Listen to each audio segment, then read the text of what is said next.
अस्सलाम वालेकुम, मैं मोहम्मद अख्तर। तुसां दे पे यूट्यूब चैनल ट्रैक्टर चेक दा आगाज़ तो बिस्मिल्लाह अंजाम खुदा जाने जिथे पीर उत्थे खैर वज़रा वज़रा थोड़े भरा अज थोड़े वास्ते ग्रीन ट्रैक्टर बड़ा सस्ता तरीन ट्रैक्टर गिन के आ गया।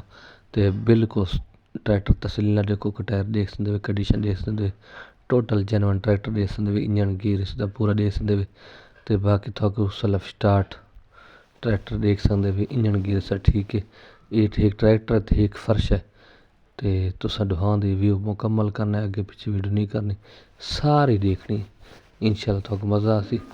ये कंडीशन देखो, ये ट्रैक्टर ये दे गिनो तो ट्रैक्टर थोड़े सामने आ गए। हुण कीमत लोकेशन सब कुछ इस वीडियो दे विच मिल वैसी, लेकिन वीडियो अगे पिछे नहीं करनी क्योंकि मैं इस वजह तो आदा नंबर भी मैं दे देना, लोकेशन भी दस देना, तो कीमत ही दसा नहीं। लोग दोबारा कीमत पूछते क्योंकि कीमत में से वीडियो भी दसा दी ना, लोकेशन और नंबर भी दे दी ना।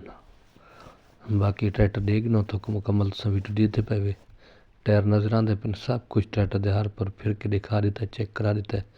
कागज़ से को नहीं बड़ो कैश देन। बाकी ट्रैक्टर दा मॉडल है तो इंजन गियर इससे तो ओके थे, कीमत बिल्कुल मुनासिब है। थोड़ा चंगा लगे तो आके कह सकते।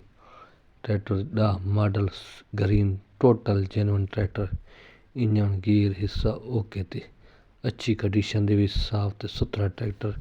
ट्रैक्टर की लोकेशन नंबर सब कुछ तुहानू मिल वैसी। ट्रैक्टर की मुकम्मल तुम लुक चेक कर सकते, अच्छी कंडीशन दे विच बिल्कुल साफ तो सुथरा ट्रैक्टर। ये ट्रैक्टर थोड़े सामने कंडीशन सामने लुक मुकम्मल ट्रैक्टर देते पे। हुण कीमत की गल करां, कीमत का सारी ना लोकेशन तुहानू पता है। ट्रैक्टर जिला बखर इलाका नवा जंडा वाला, नवा जंडा हाल दे इर्द गिर्द खल है।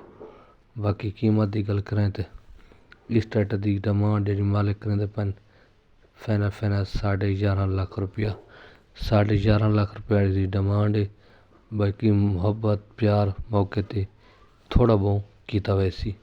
बाकी ट्रैक्टर तुम देखिए, ट्रैक्टर की मुकम्मल लुक कंडीशन मुकम्मल लुक तुम देते पे। ट्रैक्टर साफ सुथरा है, अच्छी कंडीशन दे विच साफ सुथरा ट्रैक्टर है।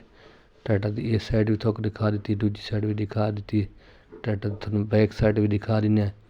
बाकी ट्रैक्टर तुम देगी तो बाकी फर्शा दे जोड़ा है उस मैं कीमत थोक बाद दसा दे सन, लेकिन तुम वीडियो तो मेरे नंबर पर आकर रब्ता कर सकते। बाकी ट्रैक्टर तले रंग देख सकते, अच्छी कंडीशन के साफ सुथरा ट्रैक्टर बिल्कुल फिट ट्रैक्टर, कितों त्रुट बनी इस ट्रैक्टर की कोनी। बाकी चलन चला बिल्कुल साफ ट्रैक्टर है, हांडा टॉप हर चीज़ अपनी जेनवन की दिखल है।